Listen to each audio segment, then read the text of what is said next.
आज आपण करणार आहोत अगदी मार्केटसारखी शेंगदाणा चिक्की घरच्या घरी.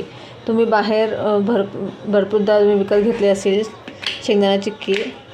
तर अगदी सोपे आहे, काही जास्त कठीण नाही आहे.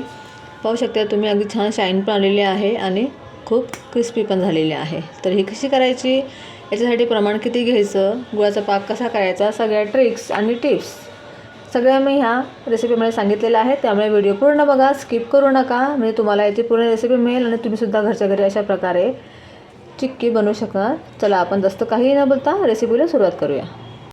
नमस्ते, प्रगतीज किचन रेसिपीमध्ये तुमचं खूप खूप स्वागत आहे. आज आपण विंटर डे स्पेशल अशी शेंगदाण्याची चिक्की करणार आहोत. ही चिक्की अगदी व्यवस्थित प्रमाणात तुम्हाला मी दाखवणार आहे. अजिबात तुमची चिक्की अशी चिकट होणार नाही, एकदम छान मार्केटसारखी क्रिस्पी होईल. तर तुम्ही हे मेजरमेंट अगदी योग्य आहे, तुम्ही हे मेजरमेंट घेऊन चिक्की बनवू शकता. अगदी सोप्या पद्धतीने, काही जास्त पदार्थ लागत नाही, कमीच्या कमी साहित्यामध्ये अगदी छान तुमची मार्केटसारखी चिक्की बनवून तयार होईल. तर इथे मी मेजरमेंट कपच्या अनुसार माप घेणार आहे. सगळ्यात प्रथम आपण कढई ठेवायची. आता मी कढई ठेवली. कढईची फ्लेम आपल्याला, गॅसची फ्लेम आपल्याला लो करायची आहे आणि त्याच्यावरती इथे मी 2 कप शेंगदाणे घेतले आहेत. तुम्ही 2 कपऐवजी 1 कपही घेऊ शकता तुमच्या मेजरमेंटनुसार. तर मेजरमेंट कपच्या अनुसार मी 2 कप घेतले आहे. आणि जर तुम्ही याला असं मोजलं तर हे 250 ग्रॅम भरेल. 250 ते 300 ग्रॅमपर्यंत मोजकपमध्ये भरेल आहे. तर इथे मी 2 कप घेतले. आता आपल्याला काय करायचं, याला अगदी लो टू मिडियम फ्लेमवरती छानपैकी भाजून घ्यायचं आहे. गॅसची फ्लेम तुम्ही फास्ट करू नका, तर मग काय होईल, वरतून ते भाजले जातील पण आतमध्ये कच्चे राहतील. त्याच्यामुळे आपल्याला लो टू मिडियम फ्लेमवरती शेंगदाण्याला अगदी व्यवस्थित भाजून घ्यायचं आहे. शेंगदाणे भाजतात तोपर्यंत आपल्याला ज्याच्यावर ते आपल्याला चिक्की पसरवायची आहे त्या भांड्याला किंवा त्या पोळपाटला आपल्याला तूप लावून घ्यायचं आहे. ते मी अशा प्रकारे पोळपाट घेतला आहे लाकडी, त्याला मी असं पूर्णपणे तूप पसरून घेईन, म्हणजे कसं आपल्याला नंतर चिक्की बनल्यानंतर लगेच याच्यावरती ते टाकून लाटता येईल. तर पहिले आपण ही तयारी करून ठेवायची आहे. एका साईडला शेंगदाणे माझे भाजत आहेत. तेव्हा इथे मी एकसारखे हलवत असं 5 ते 7 मिनटापर्यंत शेंगदाण्याला अगदी व्यवस्थित शेकून घेतलेलं आहे. आता आपण याला एका प्लेटमध्ये काढून घेऊया आणि पूर्णपणे थंड होऊ देऊया. बघा, आता आपण याच्यात शेंगदाणे काढून घेऊया आणि पूर्णपणे याला थंड होऊ देऊया. हे बघा, शेंगदाणे छान थंड झाल्यावरती मी ते पूर्ण साल काढून घेतलेले आहेत. कुठे मोठे राहिले तर काही हरकत नाही. अशा पद्धतीने आपण शेंगदाणे पूर्ण थंड करून साल काढून घेऊया. आता आपण नेक्स्ट प्रोसेस करूया. आता इथे मी कढई ठेवली. कढईची फ्लेम थोडीशी मी लो ठेवलेली आहे. याच्यामध्ये आपण टाकणार आहोत देशी तूप. हे माझं घरी केलेलं तूप आहे. इथे मी 2 चमचे तूप टाकते. ठीक आहे. आता तूप आपल्याला छान मेल्ट होऊ द्यायचं आहे. मग आपण याच्यात टाकणार आहोत 2 कप शेंगदाणे घेतले, त्याच्याकरता 2 कप मी ते गूळ घेणार आहे. गूळ आपल्याला असा बारीक चिरून घ्यायचा आहे, म्हणजे अगदी सहज तो मेल्ट होईल याच्यामध्ये.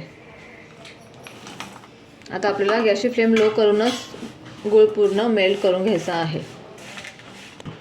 बघा, ते गूळ पूर्ण मेल्ट केलेला आहे मी.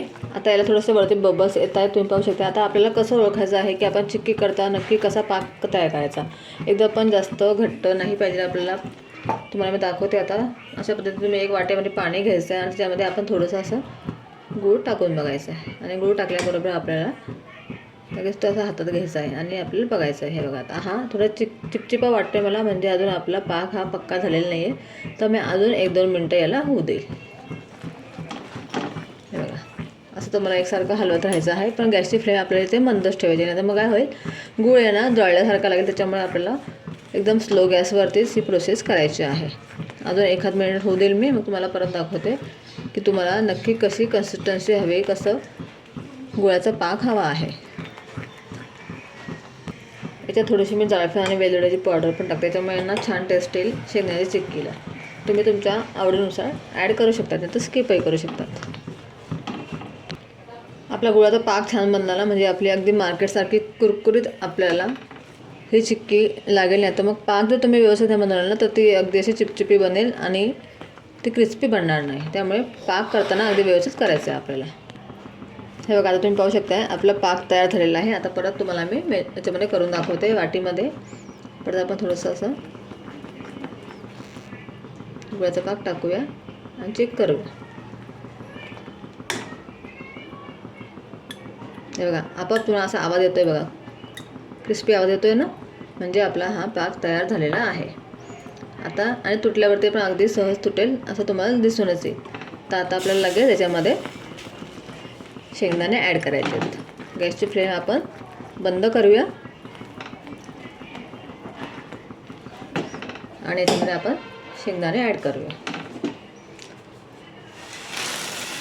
आणि आपल्याला ही प्रोसेस आता पटापट करायची आहे. त्याच्यामध्ये पूर्ण असं मिक्स करूया आपण व्यवस्थित सगळं शेंगदाणे.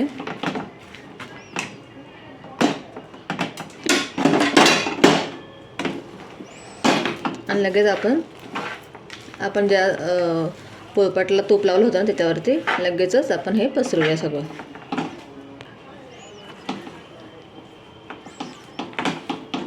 पूर्णपणे पसरून घेतलेलं आहे. बघा पूर्णपणे मिक्स केलेलं आहे. आता आपण आपल्या पोळपाटवरती पूर्ण पसरून घेऊया.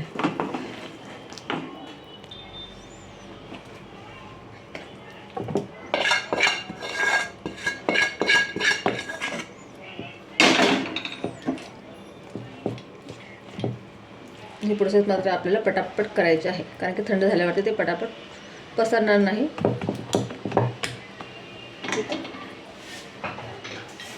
आता आपण अशा पद्धतीने लाटणं घेऊया. लाटण्याला पण थोडंसं आपण तूप लावून घेऊया.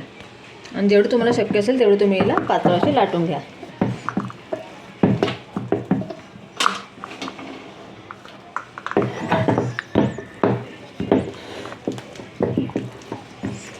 आणि ही प्रोसेस आपल्याला अशी पटापट करायची आहे. वगैरे मी लाटून घेतलेले आहे. आता आपल्याला गरममध्ये दिलं असं थोडेसे असे कापून घ्यायचं आहे, म्हणजे अगदी नंतर आरामात ते निघेल. थंड झाल्यावरती काय ते कट व्हायला थोडं जड जाते. त्याच्यामुळे आता मी याला गरममध्येच अशी पाट करून घ्यायचे. हे बघा पिझ्झा कटरने मी अगदी मस्त याला कट करून घेतलेले आहे. आता थोडीशी गरम असतानाच मी ना मोकळी करून घेते, म्हणजे असं थंडी झाल्यावरती कधी कधी पटकन निघत नाही. तुम्ही बघा ते अगदी मार्केटसारखी दिसते की नाही बघा बरं. किती छान टेक्स्चर आलेलं आहे आपल्या चिक्कीला. अगदी मार्केटसारखीच दिसते. इतकी छान चिक्की जर तुम्ही घरीच बनवू शकता तर मार्केटमधून आणण्याची गरज नाही. आता ही आपल्याला पूर्णपणे थंड होऊ द्यायला लागेल, तेव्हाच ती छान क्रिस्पी लागेल. गरम असल्यामुळे थोडीशी ती आपल्याला मऊ दिसेल. आता हिला पूर्णपणे थंड होऊन देते, मग तुम्हाला दाखवते. हे बघा अगदी मार्केटसारखी शेंगदाणा चिक्की तयार झालेली आहे. तुम्ही पाहू शकताय मी अगदी 1-1 सेंटीमीटरच्या हिशोबाने याचे अगदी असे लाटून घेतलं होतं आणि असे काप करून घेतले आहेत. पूर्णपणे थंड झालेले आहे आणि तुम्हाला मी तोडून पण दाखवते. अगदी किती मस्त क्रिस्पी बनलेले आहे, कुरकुरीत बनलेले आहे. म्हणजे आपला पाक अगदी व्यवस्थित आपण करून घेतलेला आहे, त्याच्यामुळे ही अशी बनलेली आहे. जर तुम्ही पाक व्यवस्थित नाही केला ना तर तुमची चिक्की अशी बनू शकत नाही. त्याच्यामुळे मी सांगितल्याप्रमाणेच तुम्ही तसा पाक बनवा. मी पूर्णपणे रेसिपी व्यवस्थित दाखवलेली आहे. तुम्हीसुद्धा अशीच घरी ट्राय करा आणि नक्कीच तुमची पण अशीच छान बनेल. मी सांगितलेली पद्धत वापरून बनवा. अगदी सोप्या पद्धतीने दाखवलेली आहे. काहीच असं साहित्य लागत नाही. अगदी कमीत कमी साहित्यात अगदी छान अशी मार्केटसारखी आपल्याला चिक्की घरी बनवून तयार होते. तर तुम्हीसुद्धा नक्की ट्राय करा. जर तुम्हाला माझी आजची चिक्कीची रेसिपी आवडली असेल तर नक्की माझ्या चॅनलला लाईक करा. आणि माझ्या चॅनलवरती जर तुम्ही नवीन असणार तर सबस्क्राईब करायला विसरू नका आणि बेल आयकॉनवर नक्की क्लिक करा, म्हणजे तुम्हाला माझ्या रेसिपीच्या सगळ्या नोटिफिकेशन सगळ्यात पहिले तुम्हाला भेटतील. आणि कमेंट्स नक्की करा की तुम्हाला माझी ही रेसिपी कशी वाटली. अजून नवनवीन रेसिपी करता प्रगतीज किचन अँड रेसिपी ह्या चॅनलला लाईक करा. बाय.